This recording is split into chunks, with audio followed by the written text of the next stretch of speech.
Welcome to Robert Bellissimo at the Movies. This is a YouTube video podcast exploring storytelling on film, as well as interviews with industry professionals who work in film, television, theater, among other areas of the arts. Today, I am going to be unboxing two new Blu-ray releases from Via Vision Entertainment / Imprint Films. First one here, The Killer Elite, which was released in 1975, and this one as well, Almost Famous, released in the year 2000. These are both Blu-rays. This is a 4K, the Almost Famous release. This is from Via Vision, and Imprint, which of course is part of Via Vision, is right here, and it's an incredible release. So first, which one should I begin with? How about I start with Almost Famous? Such a fantastic movie. I've actually only seen it once before, and so this was my second viewing, but it's a beautiful print, this new 4K here on Blu-ray. I'll just give a little plot for anyone who perhaps hasn't seen this film, or maybe it's been a while since you've seen it. The plot, just from the back of the box here, it says Almost Famous is the semi-autobiographical odyssey of 15-year-old William Miller, played by Patrick Fugit, whose writing talent and earnest passion for rock music earns him an assignment for Rolling Stone, interviewing and touring with Stillwater, the band whose two of the members are Billy Crudup and Jason Lee, or is it Crudup? I'm still not sure, but he's a great actor.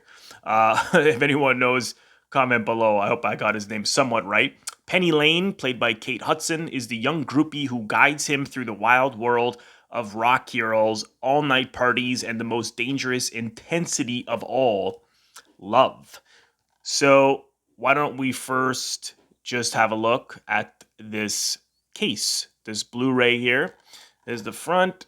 You can pause it and take a look at the back. It doesn't have much in terms of special features, but it has a audio commentary by the director Cameron Crowe and friends. So you can listen to that. Take a look at the inside. There we have it. Keep it in nice and simple, but beautifully done. I really like the cover here. And again, 4K restoration from Via Vision.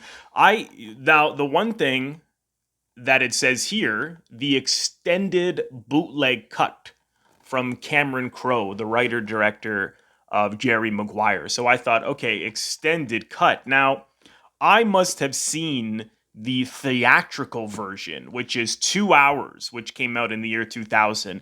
And not long after that, when it came out on DVD and I imagine VHS, I don't know about the VHS, but apparently the DVD is this version here, the 2 hour and 40-minute version. So I'm pretty sure I must have seen the 2 hour version, because this 2 hour and 40-minute version is phenomenal. And when you think about 40 minutes of a movie to be cut is a lot. That's a lot of running time that was cut out of the film. And because when I first saw it, I can't remember exactly when I first saw it, but I thought it was okay. And now watching it again just the other night, I was like, wow, this is more than okay. This is a fantastic film. And there's so much in this film. It's surrogate families. We have a sort of dysfunctional family as well. At the center of it, we have a coming of age story. We have rock and roll. We have betrayal, jealousy, falling in love when you're very, very young, and how hard that is. We have so much that is packed into this film, so much about life, rivalry between friends, and when you think you're being honest and telling the truth, but really what's happening between you and your entourage or family or friendship in this case is a pack of lies, and people not being upfront with each other, not seeing the truth of what's going on between each other and their relationships, the flaws in people, even people that you may admire who can let you down. there's so much in this film, and my only real criticism is there's not enough Frances McDormand, because she is so good in this as the concerned mother who lets her son go out on this rock and roll tour with this band Stillwater. And at first I thought to myself, well, why? Because she's, you see her in the beginning, she doesn't even want her son to listen to this music, and she's got a not a very good relationship with his older sister. And so that the sister, leaves, gets a job, when she's 18, and leaves the house. And her mother says, well, she's 18, as she's an adult, there's nothing that she could do. But he's 15, right? So so the fact that she allows him to, now again, this tour turned out to be much, much longer than the mother expected. And, I feel for her because she's calling and trying to get in touch with them. And sometimes she can't, or when they talk very briefly, and to the point where, because she's a teacher, so she thinks that he's been kidnapped by rock stars. But I thought, well, why would she have let him go? And so I think that's really up to you. But I think it's because she felt that she had made mistakes with her older daughter, that she didn't want to make the same mistakes with the son. So I think she learns that maybe she needs to give her kids a little more freedom. And he had the freedom which is part of the humor, the freedom that he ends up getting is maybe a lot more than than most 15-year-olds. But this is, man, what a movie! And Kate Hudson became a big star from this film, and she gave a really good performance. It was actually originally supposed to be Sarah Polley, who I love, who's now, a fantastic filmmaker. A lot of other actors were up for the part, and ultimately Kate Hudson got it. But the entire cast is phenomenal. We see Jimmy Fallon has a small part, and he's great in it. I thought, when you think Jimmy Fallon, you think of him on the Tonight Show or SNL, but you forget that it's Jimmy Fallon. I mean, he really plays this guy who becomes the manager of the band, and he's more business minded, and he kind of whips things into shape and gets them to focus a little more because they're being a little naive. But this element of also people wanting to constantly escape their problems and escape their lives is a big part of it. I mean, who Kate Hudson plays, the Penny Lane character, she doesn't even tell anyone her real name. You don't even know anything about her. At the end, the only thing you know is that she lives in San Diego, and then you get her real name at the end, but we don't know. Like, you get the impression that she's been running from something, and so all this surrogate family, just becoming a groupie on the road with these rock bands is like an escape. And the son, the son who Patrick Fugit plays, he's trying to get home to his mother, and Kate Hudson, as Penny Lane, at one point says to him, you are home. This is your home. So there is this part where you think, well, maybe the mother's onto something, that there's some kind of a kidnapping here. But no, obviously not. But they all learn, they all grow as a result of this experience and being together. I'll have to do a deeper dive review of it one day. But it's a really fantastic film that I certainly overlooked in the past, and now here we have it via Vision 4K release on Blu-ray. So highly recommend getting that film. Next up, let's take a look at The Killer Elite. This was directed, of course, by Sam Peckinpah. It starred James Caan, Robert Duvall, Arthur Hill, Bo Hopkins. We also have Gig Young in it, Burt Young. It's an interesting film. It's got some great moments, but overall, it's rather confusing. I'll get, and a lot of things I felt didn't quite work about it. So I'll get more into my feelings. I'll say a little bit more about it in a bit, but I first want to take a look at this wonderful release from Imprint. So it comes in this really beautiful box. There's Jimmy Caan right on the back. The end of a picture is always an end of a life, Sam Peckinpah quote. There was also, now see, you can pop this lid off. It's like I'm taking Jimmy Caan's head off right there. And it's 2 disc. So let's take a look here. This little picture here was actually glued on the back, but you could just pick it off, and it's got all the information about the featurettes and what's on the Blu-ray. But you could just pick it off, and it fits in the case well. Now, the reason that it is 2 discs is this is the alternate theatrical cut.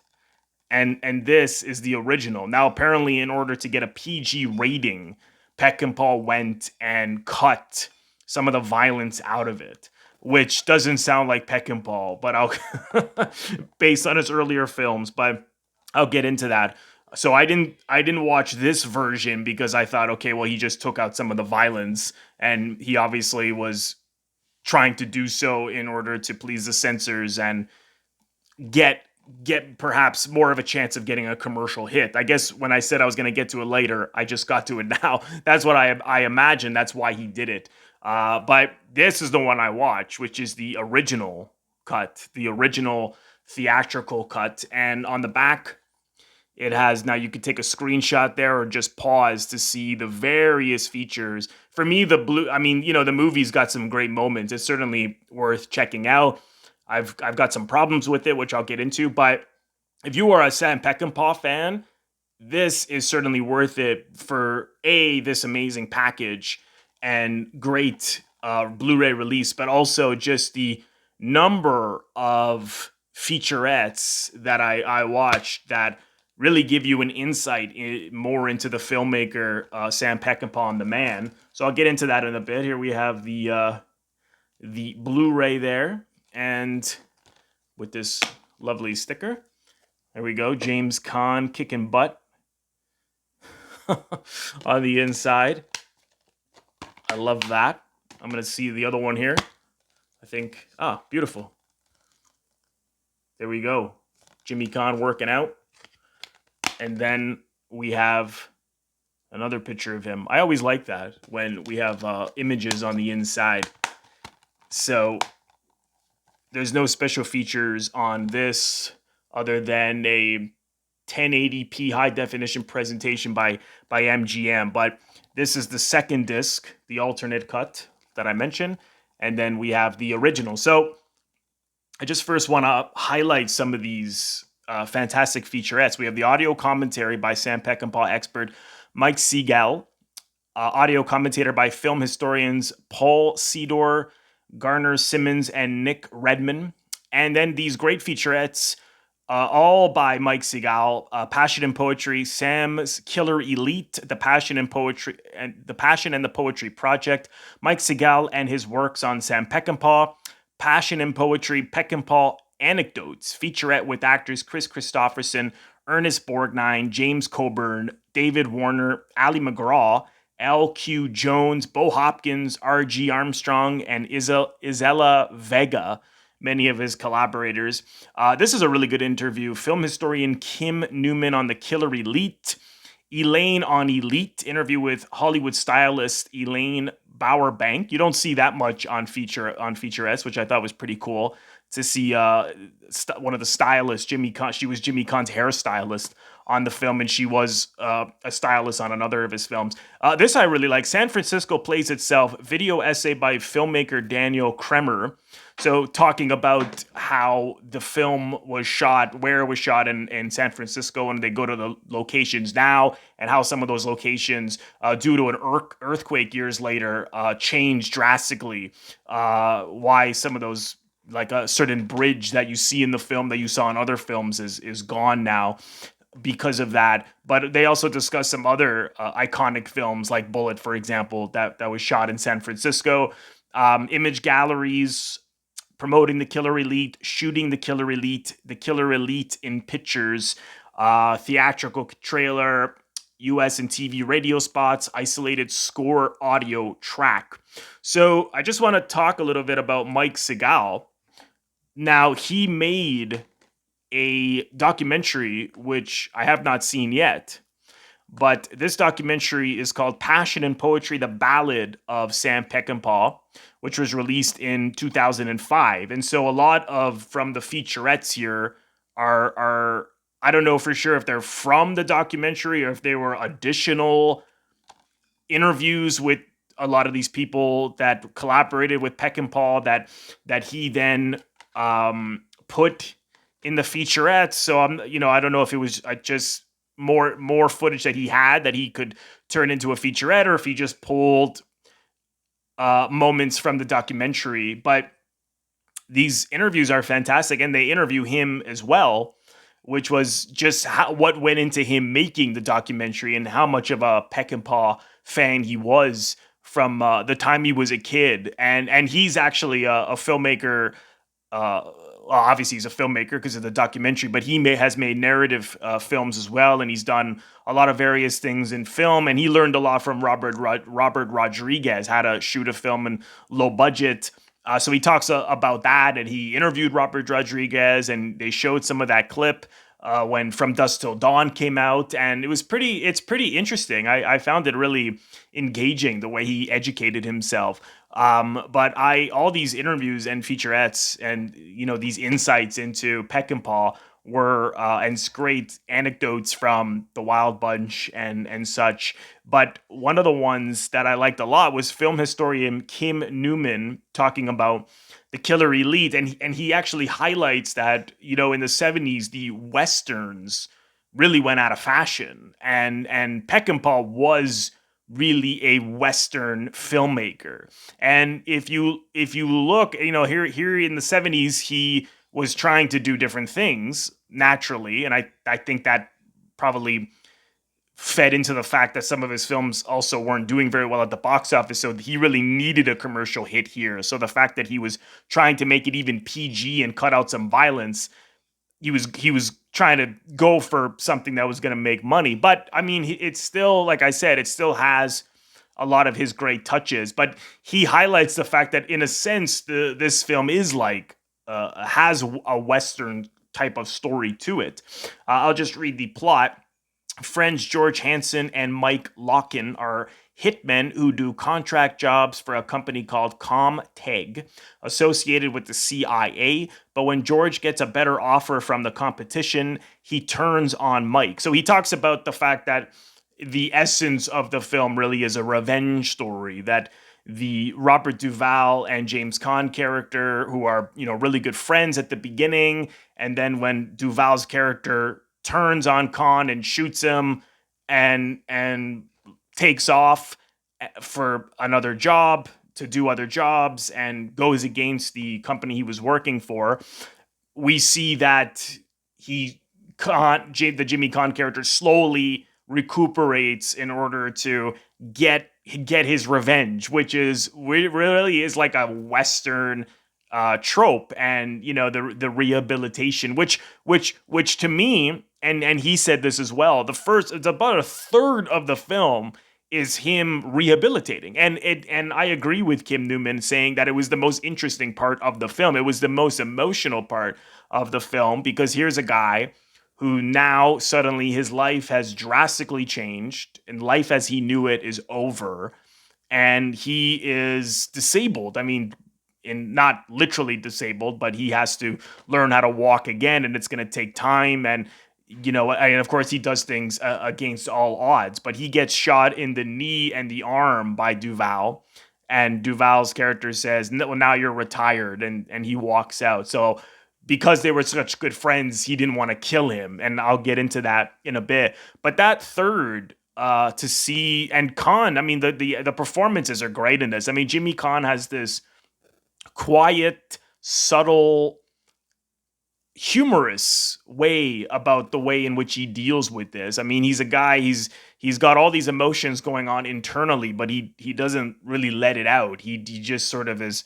quietly processing all that's happened to him, and even trying to use humor to perhaps not show the pain of being betrayed by his best friend, and that life as he knows it is over. But all those moments of him later on, he goes out to a restaurant and he falling over, climbing up the stairs in San Francisco and falling over. I mean, you really felt for him, but he spends a lot of time in this film on that. And I thought that was really appealing and emotional. And so I was really enjoying the first half. It's really the second half where it goes down. It's all for action and plot, and I got no problem with a high an action film or a film that is very plot driven. It's not my cup of tea normally, but if it's done well and it has an emotional center, then I can get into a film like that. And I think what happens in this film is that the second half gets so confusing. And I'll be here all day to go into into some of the things. It's not that it doesn't. It makes sense, but there's a lot of details that are confusing. And I read Roger Ebert said that it's confusing to the point where you don't care in the end. It's too confusing. Now, I don't know if you don't really lose the story. The gist of it's there, but there are a number of holes in terms of the motives of the characters that are sort of like, don't feel like they add up. So I'll illustrate my point with a couple of things, but it felt rather contrived. But that's the challenge with something where you're trying to get an action film, and then they're trying to also include all these martial arts segments into the film, and which was very popular at the time. So I got the impression, I could be wrong, but that was something that was intentional, that where they were trying to put in the film because it was a popular kung fu genre at the time. But it all just felt rather contrived. It all just felt rather messy, and it lost the heart of the revenge story and this man who was betrayed by his best friend, and that he's now out to get back at him. But highlighting one thing that was confusing is that you see these best friends. They both are, they work for the CIA, and their job is to protect these defectors. And so this one defector from another country that they have, Jimmy Caan, goes into the washroom and Duvall shoots him. And then he goes into the washroom and Jimmy Caan's in the shower and he's holding the gun and he's just holding it and looking at him. And then slowly Jimmy Caan's character begins to realize that, oh, he's going to kill me. And he's just before he was going to go for his gun, he shoots him in the elbow and the knee. And then, like I said earlier, he says to him, now you're retired. So the question, of course, is why not kill him? Because if you don't kill him, naturally, he's going to come after you. Now, I can understand that on an emotional level, because he was such a good friend of his, that he felt that he couldn't kill him, that he thought, well, let me just quote unquote retire him, let's say put him in a wheelchair. I don't want to kill him. But even if you put him in a wheelchair, he could still get at you at some point. He can get someone to kill you. And as we see in the film, which is this confrontation between the two of them later, is that he slowly gets back on his feet and goes after him. And so the question, of course, is now, why not kill him? Now, it's one thing if, let's say, he made a mistake or in the moment he changed his mind, he couldn't go through with it. Okay, I can accept that. Then why was there not a confrontation or a scene where the man who told him to kill him, who he was working for, played by Arthur Hill, Cap Collis, wouldn't he have went to the Robert Duvall character and said, why didn't you kill this guy? Now this guy's going to come after us. And not only that, he keeps giving him these big jobs. Now, to me, if you made that big of a mistake, then why would he have continued to hire him? Now, okay, you could say that we can assume that they did have a big argument and that he just gave him another chance. Okay, but I think we should have really saw something there, because for me, it's just the motivation behind why Duvall didn't kill him, or if that was some kind of an emotional, choice there.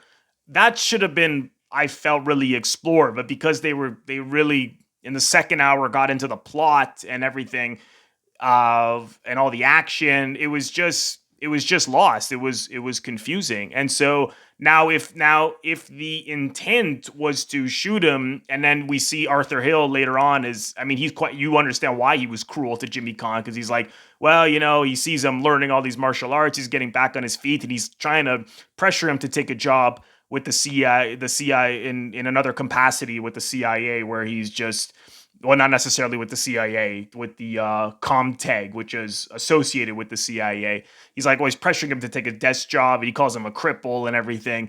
But okay, fine. Let's say he takes the job. Do these guys not think that even if he takes that job, he's not going to plan to come back at them?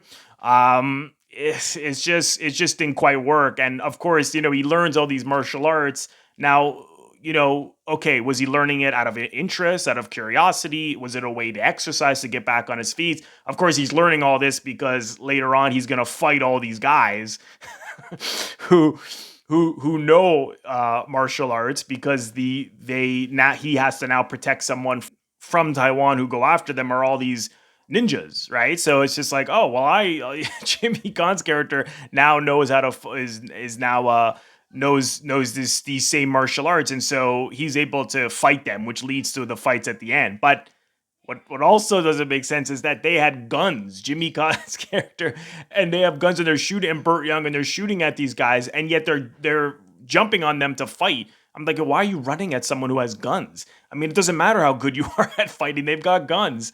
I mean, again, it's just to me, the heart of the film and the emotions get lost. But I mean, that's just a couple of examples, and I hope that doesn't sound too. I mean, it's always a challenge with a review to when you want to mention plot holes, that you'll go into it to the extent where now the review is confusing. But I hope that wasn't too confusing. So I just wanted to highlight a couple of things. But if any of you perhaps could see why it was set up that way and it made sense to you, please comment below and let me know, because maybe something went over my head. But one thing that I did like, which was, we see it even in Westerns or, other action films or things like that, where the guy who, is coming for revenge eventually gets the revenge in the end, and there's some confrontation. Now there's a scene that's kind of like that, because he does eventually meet up with Duvall, and it's not very under really ideal circumstances, and he couldn't really kill him in this moment. So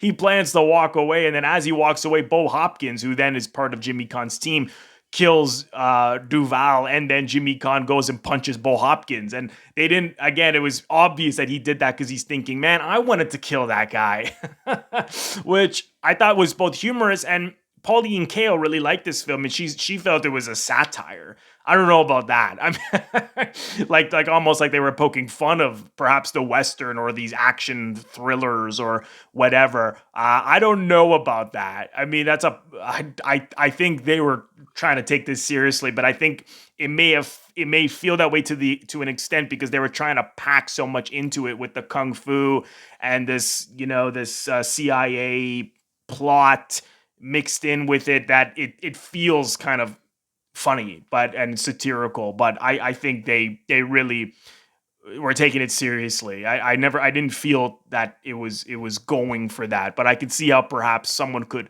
interpret it that way. So if you know, comment below. So again, it's really worth seeing. Just, I mean, if you were a Peckinpah fan, it's certainly worth seeing. And like I said, it has some fantastic moments. And it is entertaining to an extent engaging, and also if you like just great acting and these great actors, Jimmy Caan is fantastic. Duvall, I would have loved to have seen more of Duvall, like the friendship between the two of them at the beginning. I thought they really handled that beautifully. Because it was really believable, and they were friends in real life, and they of course were in The Godfather together, and so they had a certain rapport. But Burt, this is a pre-Rocky Burt Young performance. He's always fantastic. He's truly underrated in my view, but he gives a really, really good performance. So for all those reasons, just from a historical point of view, it's certainly worth getting. And they did a hell of a job, Imprint and Via Vision, with this beautiful beautiful Let me now put it all back. You know, see what I said about this? There we go. We can pop that right back in. They just did a fantastic job here of a little film course, a little Peckinpah film course with maybe not one of his best films, but one that came at a particular time when he needed a commercial hit and when his genre, the Western, was dying out and trying to do something different with mixed results, right? So I'm certainly glad I finally saw this film. I had heard about it in the past, and I had never seen it and never really knew, well, I mean, you got Peckinpah, Jimmy Caan, Robert Duvall. How can this not be a bigger film? And so, you know, I think probably because it's not a great film that people don't know it as much. But like I said, it's certainly worth seeing. So I highly recommend getting it on Blu-ray and, of course, getting this new 4K of this fantastic, fantastic film, Almost Famous, from the year 2000. Thank you, Via Vision. Thank you so much for sending me these fantastic physical media Blu-rays. And I hope that all of you have enjoyed this review. Please, if you own these, comment below. Let me know what you think. And if you don't own them, I highly recommend getting them both. And if you've seen the films, both of these films or one, comment below. Let me know what you think. I'd love to hear what your thoughts are. Thank you so much, everyone, for watching. If this is your first time here on my YouTube channel, please consider subscribing. By pressing the Robert Bellissimo at the Movies logo, you will see it floating above my head in the top left corner to your top left in just a second. Just click on that, and then click the bell in order to get a notification every time I release one of my new episodes or when I go live. Thank you so much, everyone. I will see you in the next episode.